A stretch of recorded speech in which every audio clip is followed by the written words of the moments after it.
A credibilidade da revista Veja é posta em dúvida por jornalistas, professores de comunicação e leitores. Acabou perdendo consistência jornalística, tornando-se gradativamente quase que um panfleto a serviço dos setores mais conservadores da sociedade brasileira. Quem afirma é Laurindo Leal Filho, professor de jornalismo na Universidade de São Paulo, a USP. Hoje nós vemos matérias que nós não sabemos se aquilo é uma reportagem ou é um comentário editorializado da própria revista. E não é só a falta de credibilidade. Para onde vai a editora Abril?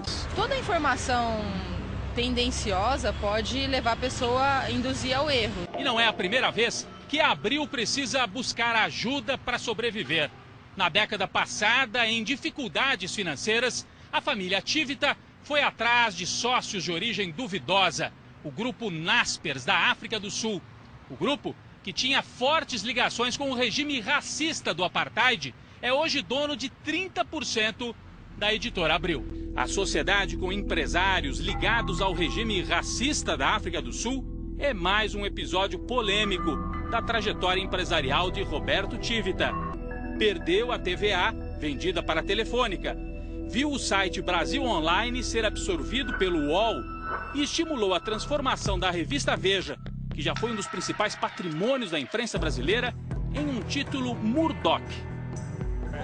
Murdoch é uma referência ao magnata australiano das comunicações, um dos empresários de mídia mais famosos do mundo, conhecido por usar espionagem e acusações sem provas para produzir reportagens. Por causa disso, teve que fechar um jornal na Inglaterra e agora enfrenta dezenas de processos na justiça.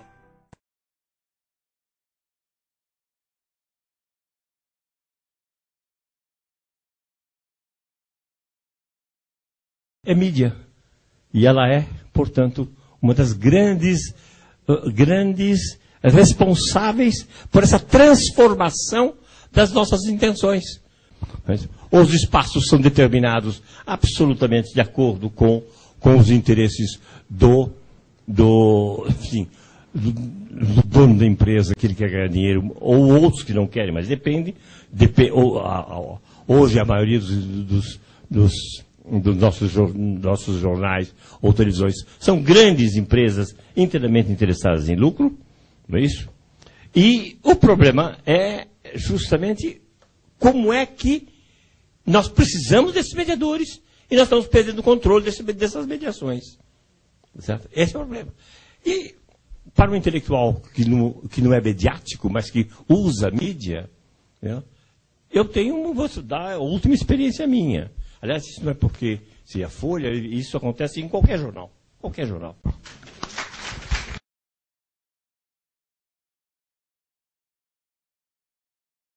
Então você tem hoje um quadro onde certas notícias elas obedecem exatamente a mesma regra. Né? A Veja publica, 2 ou 3 políticos, deputados, senadores repercutem isso na Câmara e no Senado, o Jornal Nacional coloca isso no ar e você tem depois uma repercussão feita de uma maneira muito organizada para que aquilo vire uma notícia em cima de uma pauta que não foi sequer checada. E isso reflete exatamente o tipo de ambiente jornalístico que nós estamos vivendo. Há um grau, é bom observar isso.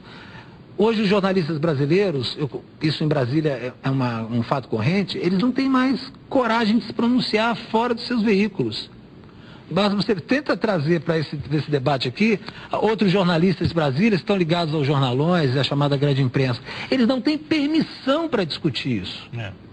Isso é um fato muito grave. E só complementando, houve a parte disso um processo de centralização muito forte editorial. Eu vivi isso dentro da Globo e vi como foi centralizado. Quer dizer, quando você tinha editores que tinham um pouquinho mais de autonomia, de 2005 para cá, isso foi absolutamente centralizado dentro de algumas redações. Uma delas eu via acontecendo, com o afastamento de pessoas que não concordavam com esse tipo de política interna. Né? Poderia esperar aquela expressão da dita branda, né? Claro. Eu acho que a questão da dita branda, utilizada pela Folha de São Paulo, de um jeito absolutamente desrespeitoso, antidemocrático, antirrepublicano, e que ela reconhecerá depois em um editorial, talvez tenha sido a coisa mais aberrante para o conjunto da sociedade. Mas certamente ainda não foi a mais grave que ela fez. O tipo de manipulação da opinião pública, o tipo de noticiário e olhar camuflado sempre de um suposto rabo preso com o leitor, não é? Ele é muito mais grave do que as coisas ditas escancaradamente. Essa coisa que ela se insinua, ela vai lhe conduzindo aos poucos, é uma notícia aqui, outra ali, você reflete na crítica da novela, você reflete nisso, você reflete naquilo. Agora, a dita branda, ela nos abriu um espaço para uma coisa muito interessante. A reação foi tão grande por parte de algumas organizações, tipo o Movimento dos Sem Mídia, tipo o Fórum Permanente dos Perseguidos e Ex-Presos Políticos de São Paulo, tipo o Jornal Brasil Agora, com o qual colaboramos e somos do Conselho, e a manifestação na porta da Folha foi tão grande, foi tão forte, que ela teve que recuar.